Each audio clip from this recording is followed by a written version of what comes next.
નમસ્કાર, સ્વાગત છે આપનું। આપ જોઈ રહ્યા છો ન્યૂઝ 18 ગુજરાતી। હું છું આપની સાથે દીપા શર્મા। મહત્વપૂર્ણ સમાચાર વડોદરાથી પ્રાપ્ત થઈ રહ્યા છે। એસએસજી હોસ્પિટલની ઘોર બેદરકારી સામે આવી। હોસ્પિટલની બેદરકારીના દ્રશ્યો કેમેરામાં કેદ થયા।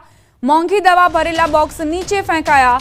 મોંઘી દવાઓની જાણે તંત્રને કદર ન હોય તેવા દ્રશ્યો સર્જાયા। દવાઓના બોક્સ દાદર પરથી નીચે ફેંકાતા જોવા મળ્યા। વડોદરાના સયાજી હોસ્પિટલ તંત્રની વધુ એક ઘોર બેદરકારી।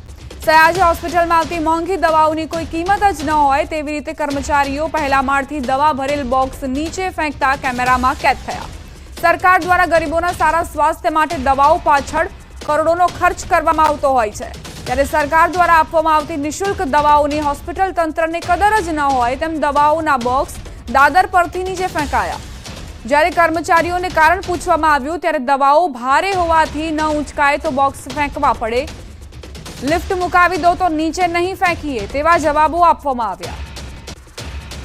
तो જ્યારે બોક્સ ભારી હોય ત્યારે 2 થી 3 લોકોની મદદ સામાન્ય રીતે તમામ લોકો લેતા હોય છે, પરંતુ અહીં તો કંઈક નવો જ પ્રયોગ હાથ ધર્યો કર્મચારીઓએ। તકલીફ એમને લઈને આવવાની તકલીફ પડે ભાઈ। मतलब કેવી તકલીફ પડે? શું તકલીફ? આ ઉંચકીને ઉતારવાના બાટલા એટલે તકલીફ પણ બૈરા માણસને એવી રીતે ના ચાલે ને। હવે પડે છે તો પેલા કોન્ટ્રાક્ટર એવું કહે છે કે ફેંકતા નહીં, આ બધી ખેતર ચડાવવાનું શું છે? બોટલ જ તો ક્યાં લઈ જાવ? પેશન્ટ માટે, પેશન્ટને ચડાવે ને એ બોટલો જ તકલીફ તો પડે જ છે ને। આવી રીતે તો કંઈ ઉધાર હતા હશે આ બોક્સ તો કંઈ પછી ઉપરથી જ ફેંકવા પડે, તો નીચે જ અમારે કે ઉચકાય ના કે આટલા બધા ભારે બોક્સ કંઈ હવા તો કંઈ લિફ્ટ મુકાવડાવો કે। સંવાદદાતા હાર્દિક જોડાઈ ગયા છે વધુ જાણકારી સાથે। હાર્દિક, એક તો બેદરકારી તેમણે દાખવી છે, આ રીતે બોક્સ નીચે ફેંકતા જોવા મળ્યા છે, ઉપરથી તેઓ કહી રહ્યા છે કે અમારાથી આ બોક્સ ઊંચકાતા નથી, સીધું બચાવ મુદ્રામાં આવી ગયા। બિલકુલ, જો સયાજી હોસ્પિટલની વાત કરીએ તો એનું જે નફટ તંત્ર છે તેમના માટે ગરીબ દર્દીઓની કિંમત તો નથી, પરંતુ સરકાર દ્વારા જે ગરીબ દર્દીઓ માટે મફતમાં દવા આપવામાં આવે છે એ દવાની પણ કિંમત ન હોય એવા દ્રશ્યો પરથી ફલિત થાય છે। જોઈ શકાય છે કે આ બહુ વધારે અંતર નથી, ફક્ત પહેલા માળ પરથી નીચે દવાના બોક્સ જે છે તે ઉતારવાના હતા, પરંતુ એમાં પણ હાર્દિક, આપને અટકાવવા માંગુ છું। એસએસજી હોસ્પિટલના આરએમઓ દેવસિંહ હેલૈયા જોડાઈ ગયા છે। સર, સ્વાગત છે આપનું ન્યૂઝ 18 ગુજરાતી પર। આજે એક વિડીયો વાયરલ થયો છે, તેમાં કર્મચારીઓ જે છે તે દાદર પરથી બોક્સ ફેંકતા નજરે પડે છે, તો આપની પ્રતિક્રિયા પહેલા તો। હેલો જી હા, અમારે છે ને હોસ્પિટલનો મેડિકલ સ્ટોર હતો અને ત્યાં ન્યૂ પ્રોજેક્ટ આવે છે, એટલે અમે એ હોસ્પિટલ નો જે મેડિકલ સ્ટોર છે એ ડિમોલિશ કરવાનું છે, એટલે વેકેન્ટ કર્યું છે અને બીજી જગ્યાએ ન્યૂ પ્લેસ પર આખું શિફ્ટ કર્યું છે। અને ન્યૂ પ્લેસ પર શિફ્ટ કર્યું છે એટલે ત્યાં થોડી હજી ફેસિલિટી ક્રિએટ કરવાની બાકી છે, અને જે અપસ્ટેર બનાવ્યું છે એટલે ત્યાંથી લેતા આ લોકોએ થોડી ભૂલ કરી નાખી છે અને સ્લીપ થઈ ગયા છે ત્યાં બોક્સ ઉપાડવા લીધે, કારણ કે અમે જે સ્ટેરકેસ બનાવ્યું છે ને એ મેટલનું બનાવ્યું છે, ત્યાં લિફ્ટ પણ મૂકવાના છે ફેસિલિટી પણ અમારું આ ન્યૂ શિફ્ટ છે એમાં આ થોડી ઘણી ભૂલ થઈ ગઈ હશે અને અમે કેર લઈશું એની। હા સર, તમે શિફ્ટિંગ કરી રહ્યા છો, પરંતુ આ રીતે શિફ્ટિંગ દાદર પરથી આવી રીતે બોક્સ ફેંકવામાં આવે ત્યારે આપ ઉચિત ગણો છો? એટલે નથી, બરોબર નથી, એટલે તો કર્મચારીને એ પ્રમાણે સરકારી નિયમો પ્રમાણે અમે એમનો જવાબ માંગીશું, એક્શન લઈશું। પણ મૂળ વાત એવી છે કે અમે અત્યારે અમારો સ્ટોર શિફ્ટ કર્યો છે અને બીજી જગ્યાએ સ્ટોરની વ્યવસ્થા કરી છે, અને ત્યાં છે તે આવી રીતે જે બન્યું છે કાલે એ ખરેખર ન બનવું જોઈએ, પણ એ ન્યૂ પ્લેસ હતી અને ન્યૂ પ્લેસમાં આવી રીતે વસ્તુ લાવવાની હશે એમાં બની ગયું છે। પણ સર, કર્મચારીઓની પોતાની વિચારસરણી જવાબદારી ખરી, એ લોકો એવું કહી રહ્યા છે કે અમને આવી રીતે દાદર પરથી કેવી રીતે અમે લઈ જઈએ, લિફ્ટ મુકાવો। લિફ્ટની વ્યવસ્થા ઠીક છે, તમે કહી જ રહ્યા છો કે લિફ્ટની વ્યવસ્થા અમે કરીશું, પરંતુ ત્યાં સુધી તેમની જવાબદારી, નૈતિક જવાબદારી તો બને છે ને। એની જગ્યાએ પોતાના ઘરનો સામાન હોત તો આ રીતે દાદર પરથી ફેંકતા તેઓ નજરે પડત, પોતાના હોય ત્યારે અલગ વસ્તુ, અલગ વિચારસરણી। જવાબદાર અધિકારી કર્મચારીને ઇન્સ્ટ્રક્શન આપી દીધી છે અને નવું સેટઅપ થયું એમાં આ ભૂલ થઈ ગઈ છે અને એ અમે હવે સુધારી દઈશું। એટલે આ કર્મચારીઓ હવે આવી રીતે બોક્સ ફેંકતા અમને નજરે નહીં પડે ને? નહીં પડે। આભાર સર, અમારી સાથે વાતચીત માટે। ફરીથી ક્યારે આવું ના બને। જી, આભાર અમારી સાથે વાતચીત માટે. સંવાદદાતા હાર્દિક જોડાઈ ગયા છે વધુ જાણકારી સાથે. હાર્દિક, આરએમઓ એવું કહી રહ્યા છે કે હવેથી એવું નહીં બને, પરંતુ અહીં સવાલ એ પણ થઈ રહ્યો છે કે નૈતિક જવાબદારી બને છે અને કર્મચારીઓને તેનો આભાસ નથી. બિલકુલથી જો આ દ્રશ્યો જોઈને એક અંદાજો આવી જાય કે આ જે દવાઓ છે એ કઈ રીતે ફેંકવામાં આવે છે. દ્રશ્યોમાં એ પણ જોઈ શકાય છે કે દવાઓના બોક્સ છે તે ફાટી જાય છે. આ કર્મચારીઓ માટે, સયાજી હોસ્પિટલના તંત્ર માટે આ દવાઓની ભલે કિંમત ના હોય, પરંતુ રાજ્ય સરકાર જે છે તે હજારો લાખો ગરીબ દર્દીઓ માટે આ દવા જે છે તે નિઃશુલ્ક જે છે તે પ્રોવાઈડ કરતી હોય છે. ત્યારે આ જે કર્મચારીઓ છે તેઓ પણ નફટાઈપૂર્વક કહી રહ્યા છે કે તમને જો દવાઓની એટલી જ ચિંતા હોય તો પછી આ જે લિફ્ટ છે તે મુકાવી દો, તો દવાના બોક્સ જે છે તે આ રીતે ફેંકવા ના પડે. પરંતુ દ્રશ્યોમાં એ પણ જોઈ શકાય છે કે આ દવાનું બોક્સ નીચે ઉતારવાનું જે અંતર છે માત્ર પહેલા માળ સુધીનું છે. એટલે કે કોઈ પણ સામાન્ય વ્યક્તિ હોય તે હાથમાં એક બોક્સ ઉચકીને પહેલા માળ પરથી નીચે ઉતરી જઈ શકે એવા પ્રકારની પરિસ્થિતિ છે. પરંતુ આ જે કામચોર કર્મચારીઓ છે તેમને આ પ્રકારનું કામ ના કર્યું અને પોતાની નૈતિક જવાબદારીમાંથી છટકીને જે દવાના બોક્સ છે તે ઉપરથી નીચે ફેંક્યા છે. એટલે આમાં ક્યાંક ને ક્યાંક જોવા જઈએ તો ગરીબ દર્દીઓને તો નુકસાન છે જ, પરંતુ સાથે સાથે સરકારને પણ નુકસાન થઈ રહ્યું છે. ત્યારે ચોક્કસથી સયાજી હોસ્પિટલના તંત્રની વાત કરીએ તો અગાઉ પણ ઘણી બધી બેદરકારીઓ સામે આવી છે. ત્યારે થઈ જશે, કરી લઈશું, જોઈ લઈશું ના શબ્દો જે છે સાંભળવા મળતા હોય છે. ત્યારે આ કિસ્સામાં જે બેજવાબદાર કર્મચારીઓ છે તેમની સામે કયા પ્રકારના પગલાં લેવામાં આવે છે એ તો હવે આવનારો સમય જ બતાવશે. જી હાર્દિક, ઘણી વખત તો અમે એવું પણ જોયું છે કે એક તો પહેલા ચોરી અને પછી સીનાચોરી, અને કર્મચારીઓ જે છે તે એ જ પ્રકારના નિવેદન પણ આપી રહ્યા છે. દોષનો ટોપલો બીજાના માથે જ ઢોળવો છે, પોતાની માથે કંઈ જ નથી લેવું. આ જે કર્મચારીઓ છે કેમેરા સમક્ષ જો આવું બોલી શકતા હોય તો આપ અંદાજ લગાવી શકો છો કે દર્દીઓ સાથેનું તેમનું વલણ કેવું હશે. બિલકુલથી જો આ કર્મચારીની વાત કરીએ તો કોન્ટ્રાક્ટ પરના કર્મચારીઓ હોય છે, અને આ કોન્ટ્રાક્ટરોની વાત કરીએ તો હોસ્પિટલ તંત્રના કે સરકારી કોઈ પણ તંત્ર હોય તેમના જે ઉચ્ચ કક્ષાના જે અધિકારીઓ હોય છે તેમની સાથે સીધી જે સાંઠગાંઠ છે તે કોન્ટ્રાક્ટરોની હોતી હોય છે. જેના કારણે જે ઉચ્ચ કક્ષાના અધિકારીઓ છે, જવાબદાર અધિકારીઓ હોય છે, તેઓ બેજવાબદાર બનતા હોય છે અને કોન્ટ્રાક્ટરોને માથે ચડાવતા હોય છે. જેના કારણે જ આ પ્રકારના જે કર્મચારીઓ છે તે વહીવટી તંત્રને ગાંઠતા ના હોય તેવું આ દ્રશ્યો પરથી અને કર્મચારીઓના નિવેદન પરથી ફલિત થાય છે. હાર્દિક, આપ જોડાયેલા રહેજો. તો નિઃશુલ્ક દવાઓની કેવી રીતે અહીં શિફ્ટિંગ કરવામાં આવી રહી છે તેની તસવીરો આપની ટેલિવિઝન સ્ક્રીન પર. આ કર્મચારીઓએ આવી રીતે સીડી પરથી બોક્સ તો ફેંક્યા જ, પરંતુ કોઈ જ પ્રકારનો પસ્તાવો તેમના ચહેરા પર નથી દેખાતો. સમાચારોમાં આગળ વધીએ. શિક્ષણ વિભાગના પરિપત્ર અંગે વિવાદ સર્જાયો છે. વડોદરામાં પરિપત્ર અંગે શાળા સંચાલક મંડળનો વિરોધ. સ્કૂલ પરિવહનમાં બાળકો સાથે અનિચ્છનીય બનાવ બને તો જવાબદારી શાળાની હોવાનો પરિપત્રમાં ઉલ્લેખ કરાયો છે. શિક્ષણ વિભાગ અને શાળા સંચાલક મંડળો સામસામે આવ્યા. વડોદરા શાળા સંચાલક મંડળે રાજ્યના શિક્ષણ વિભાગને વળતો પત્ર લખ્યો. પત્રમાં લખ્યું, ખાનગી વાહનોમાં આવે તે વિદ્યાર્થીઓની સુરક્ષાની જવાબદારી અમારી નથી. વિદ્યાર્થી સ્કૂલના ગેટમાં પ્રવેશે ત્યારથી લઈ બહાર નીકળે ત્યાં સુધી જ અમે જવાબદાર છીએ. વડોદરામાં શિક્ષણ વિભાગના પરિપત્રથી વિવાદ થયો છે. પરિવહનમાં દુર્ઘટના બને તો જવાબદારી શાળા સંચાલકોની હોવાનો પરિપત્રમાં ઉલ્લેખ. પરિપત્ર અંગે શાળા સંચાલક મંડળે વિરોધ નોંધાવ્યો છે.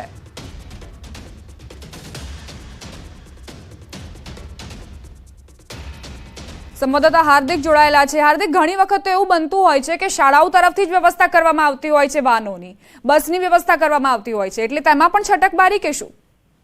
બિલકુલથી જો આ જે તંત્ર હરકતમાં આવ્યું છે તે રાજકોટમાં જે ગેમ ઝોન છે તેમાં દુર્ઘટના ઘટી, ત્યારબાદ જે ઊંઘતું તંત્ર છે તેની ઊંઘ ઉડી છે. આ રાજ્યનો જે શિક્ષણ વિભાગ છે તેમના દ્વારા જે પરિપત્ર જાહેર કરવામાં આવ્યો છે એના કેટલાક મુદ્દાઓ વિશે ચર્ચા કરી લીધી. તેમાં સ્પષ્ટ ઉલ્લેખ કરવામાં આવ્યો છે કે જે સ્કૂલનું જે વાહન હોય છે તેમાં ફાયર સેફ્ટીની સુવિધા હોવી જોઈએ. તો સાથે સાથે સ્કૂલ બસ હોય તો તેમાં સીસીટીવી કેમેરા અને ઇમરજન્સી એક્ઝિટ ફરજિયાત હોવું જોઈએ. જે ડ્રાઈવર છે તે અનુભવી હોવા જોઈએ અને બસની સ્પીડ અથવા તો કોઈ પણ વાહન હોય તેની સ્પીડ 40 થી પણ વધારે ન હોવી જોઈએ. અને ક્યાંક ને ક્યાંક શાળા સંચાલકોને સમગ્ર મામલે તકેદારી રાખવા માટે જાણ કરવામાં આવી છે. પરંતુ વડોદરા શહેરમાં ઉલટી ગંગા વહી રહ્યો તેમ લાગી રહ્યું છે, કારણ કે હવે શાળા સંચાલકો છે તેઓ આ પરિપત્રને લઈને જે રાજ્યનું શિક્ષણ વિભાગ. હાર્દિક, આપને અટકાવવા માંગુ છું. શાળા સંચાલક મંડળના પ્રમુખ આરસી પટેલ જોડાઈ ગયા છે અમારી સાથે. સર, તમારી રજૂઆત શું છે? અમારી રજૂઆત એ છે કે રાજકોટમાં ટીઆરપી ગેમ ઝોનમાં જે ઘટના બની એ ખરેખર દુઃખદ ઘટના છે. અમે પણ એના માટે સંવેદનશીલ છે. મૃતકોને અમે પણ શ્રદ્ધાંજલિ આપીએ છીએ. પણ એ બહાને સલામતી ના બહાને અત્યારે શાળાઓ, શૈક્ષણિક સંસ્થાઓ પર જે ઘોંસ લગાવી રહ્યા છે ને અધિકારીઓ, એની સાથે અમારો વિરોધ છે. અચ્છા, તો સર ઘણી વખત સલામતી અમે પણ ઈચ્છીએ છીએ, બાળકોની કેમ્પસ દરમિયાન સલામતીની જવાબદારી ખરેખર અમારી જ છે. હમ અને સલામતી માટે જરૂરી જે ડોક્યુમેન્ટ માગવા જોઈએ એ માગે એ આપવાની ફરજ અમારી પણ છે. પણ અધિકારીઓ બિનજરૂરી ડોક્યુમેન્ટ માગે છે. અમારી પાસે કેટલીક શાળાઓ એવી છે કે જે 60-70 વર્ષ પહેલાની છે, કેટલીક શાળાઓ તો આઝાદી પહેલાની છે. હમ હવે એ વખતના એના નકશા પણ ન હોય, એનું બીયુ પણ ના હોય, એનું કશું સર્ટિફિકેટ કાગળ પણ ના હોય, તો એને પાસે આજે પણ આગળ એવું રાખવામાં આવે છે કે તમે બીયુ આપો, બિલ્ડિંગ યુટિલાઇઝેશન સર્ટિફિકેટ.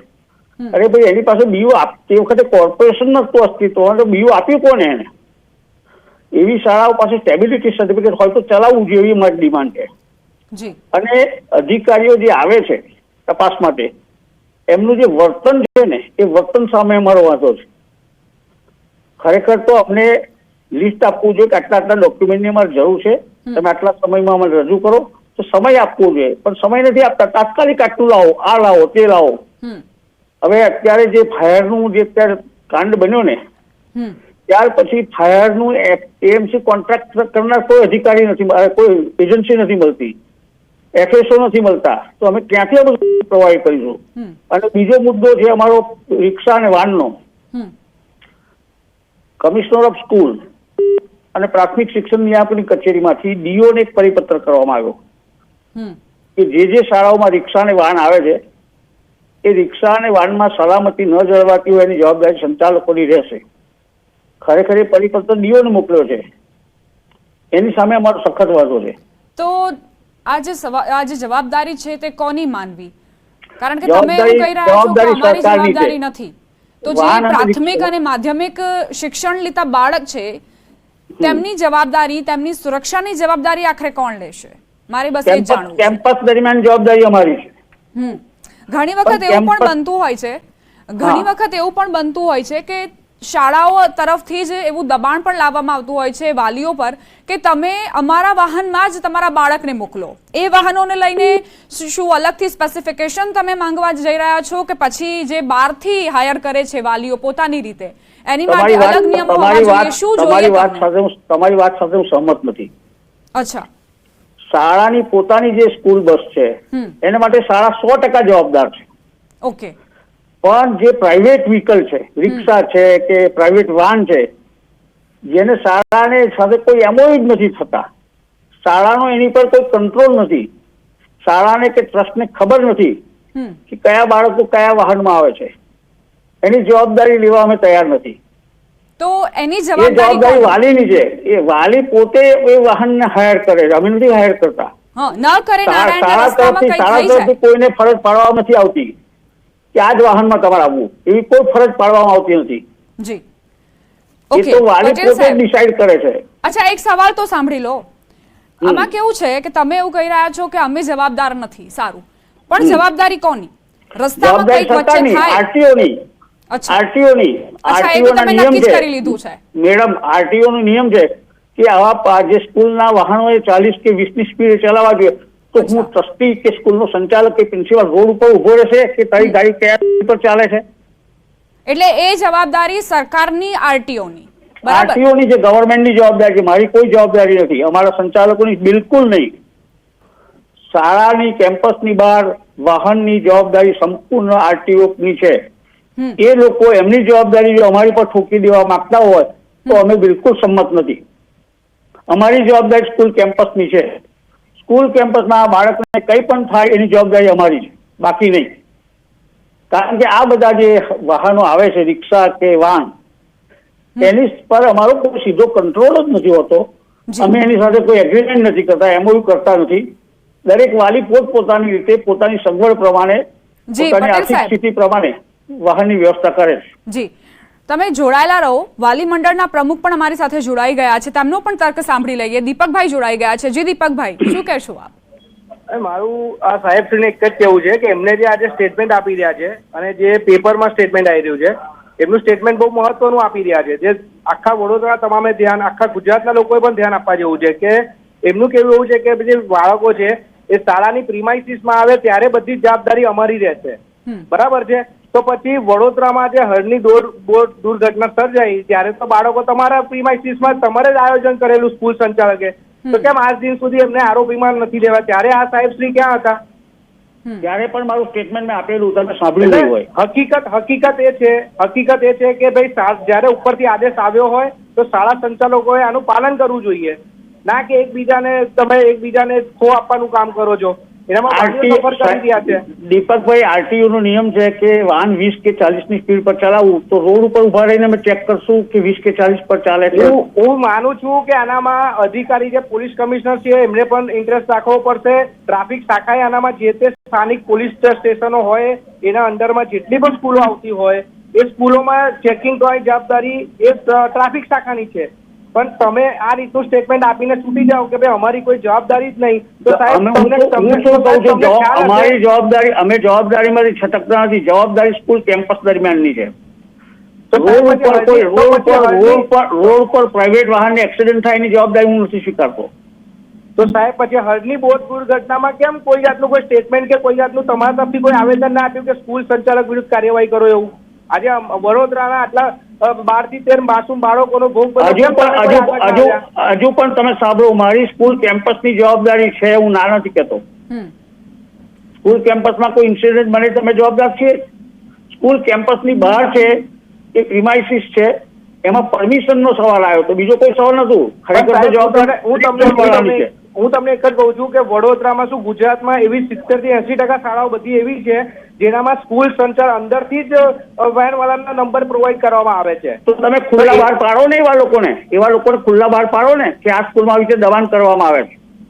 પણ સાહેબ એ હવે સ્કૂલ સંચાલકના તમે અગ્રણી છો, તમે આદેશ કરો ને કે કોઈ પણ સ્કૂલના એનાથી તમે ના કરી શકો. અમે અમારી રીતે આદેશ કરી દીધેલા જ છે. અમે અમારી રીતે આદેશ કરી દીધા. આદેશનું પાલન નથી થઈ રહ્યું સાહેબ. વસ્તુ એ જ છે. સાહેબ તમે એવું હોય તો લિસ્ટ આપો કે કઈ સ્કૂલમાંથી તમને દબાણ કરવામાં આવે છે. સાહેબ ઘણી વખત એવું બન્યું છે અને લિસ્ટ પણ આપવામાં આવે છે પરંતુ પગલાં નથી લેવામાં આવતા. એ તો તમારે વાત સ્વીકારવી જ પડશે. મેડમ તમારી વાત સાથે હું સંમત નથી. તમે તો આ પહેલા પણ સહમત નતા, પરંતુ જે હકીકત છે એ છે.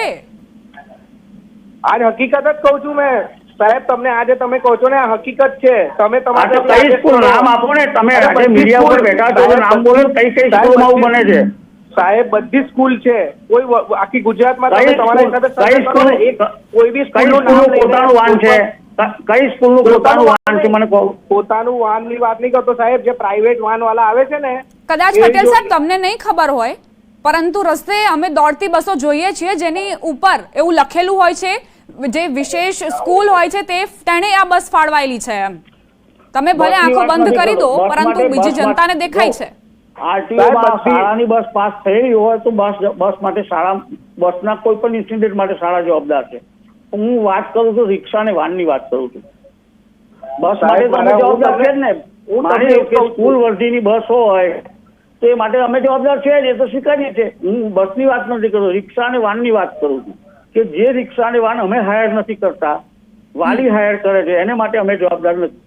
પણ સાહેબ શ્રી તમને હું એક જ કહું છું કે તમે એક અગ્રણી છો. તમે કેમ સ્કૂલ સંચાલકોને આદેશ નથી આપતા કે ભાઈ જે પ્રીમાઇસીસમાં તમારા જે છોકરા એમાં બાળકો આવે છે તો વાલીઓને તમે સીધો આદેશ કરો ને એવી રીતના કે ભાઈ અમારી જે સ્કૂલની વાન છે કે અમારી જે ગાડી છે એના પર બાળકો આવશે તો જવાબદારી છે અમારી. પણ જો તમે તમારી સાથે પ્રાઇવેટ તમે કરશો બરાબર, તો એનું કઈ તમે કેમ નથી ડાયરેક્ટ એમને કહેતા? તમે તો આદેશ કરી છૂટી જાઓ છો પણ સ્કૂલ સંચાલકો પ્રાઇવેટ બહાર મદદ કરી. મારે કહેવાનું છે સંચાલકોને કે મારે કહેવાનું છે?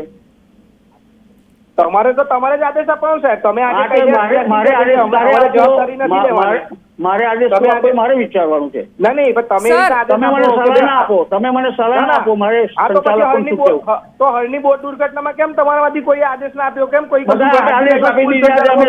અમે મીટિંગ પણ કરી છે, સંચાલકોને જણાવી પણ દીધું. અરે મારી પાસે લેખિતમાં પત્ર છે, સંચાલકોને આપેલો લેખિતમાં પત્ર છે. તમે જોવો તો મારી પાસે આવજો.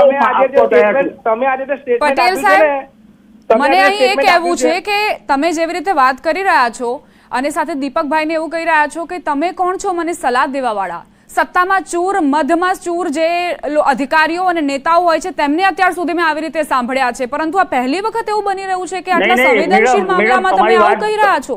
મધ્યસ્થી કરીને એક નિરાકરણ લાવવું પડશે ને, વાલી મંડળ સાથે વાતચીત કરીને.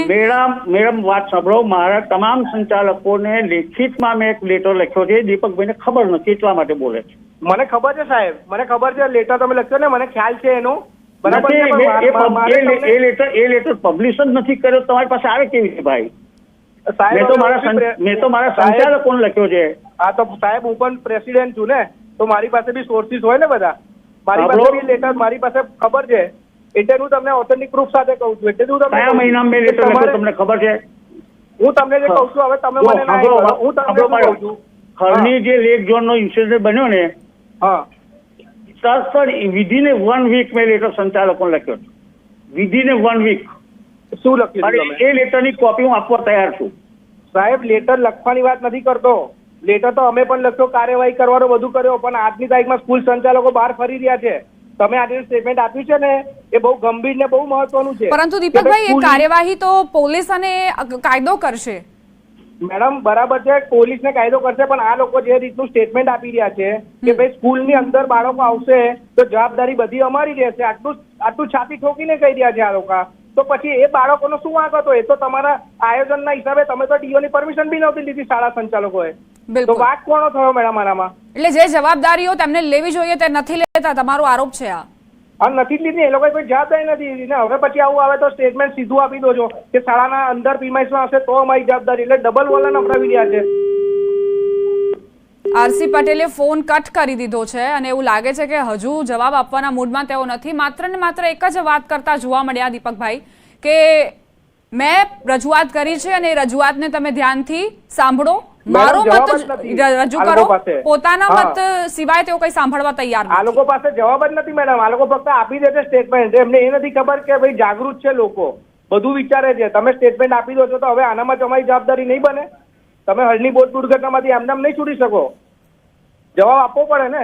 તમે આટલું છાતી ઠોકીને કહેતા હોય કે ભાઈ શાળાની અંદર બાળકો આવશે તો જવાબદારી અમારી રહેશે, તો પેલામાં કેમ નથી તમે સ્વીકારતા? મારો એક જ સીધો પ્રશ્ન હતો જેનો જવાબ નથી આપી શક્યા.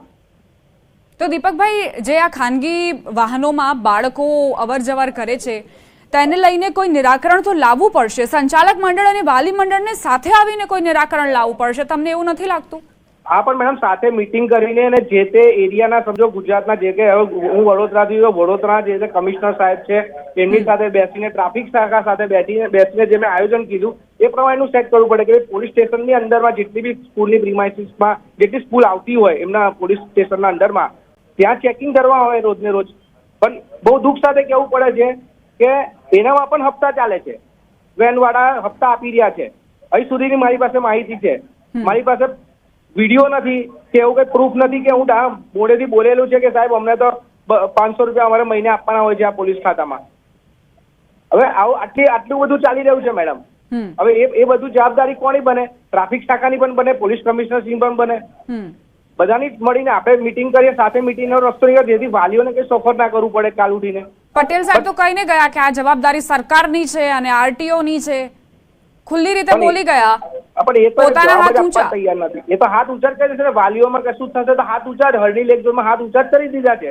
મારો સીધા પ્રશ્નનો જવાબ નથી આપી શક્યા અને આજે ડિબેટમાંથી જતા રહ્યા છે. એનો મતલબ કે ખોટા છે ક્યાંક ને ક્યાંક. આભાર દીપકભાઈ અમારી સાથે વાતચીત માટે. તો શાળા સંચાલક મંડળની રજૂઆત એ છે કે જે વાહનોમાં બાળકો અવરજવર કરી રહ્યા છે સ્કૂલથી ઘરે, ઘરેથી સ્કૂલ, તેની જવાબદારી શાળા સંચાલકોની નહીં રહે. તેમની જવાબદારી માત્ર ને માત્ર સ્કૂલ કેમ્પસની અંદરની છે.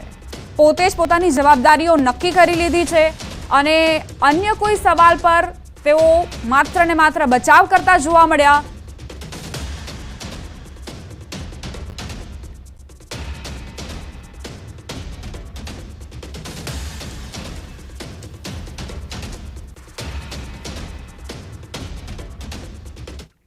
સમાચારોમાં આગળ વધીએ. રાજકોટથી સમાચાર. અગ્નિકાંડ બાદ તંત્ર એક્શનમાં આવ્યું છે. ગઈકાલે 54 જેટલી મિલકતો સીલ કરાઈ, 96 જેટલી મિલકત ધારકોને નોટિસ અપાઈ, કુલ 166 જેટલી મિલકતો પર હાથ ધરાયું ચેકિંગ.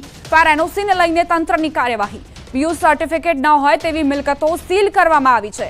મોડે તંત્ર જાગ્યું છે. હવે પોતાની ઘોર નિંદ્રામાંથી જાગીને એ મિલકત ધારકોને નોટિસ આપવામાં આવી રહી છે જેમની પાસે ફાયર એનઓસી નથી, બીયુ પરમિશન નથી.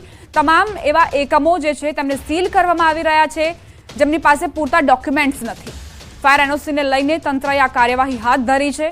જો આ કાર્યવાહી પહેલા જોવા મળી હોત તો કદાચ અગ્નિકાંડ ન સર્જાયો હોત, પરંતુ હવે જે કાર્યવાહી જોવા મળી રહી છે તેનાથી બની શકે કે અન્ય કોઈ દુર્ઘટના ન બને.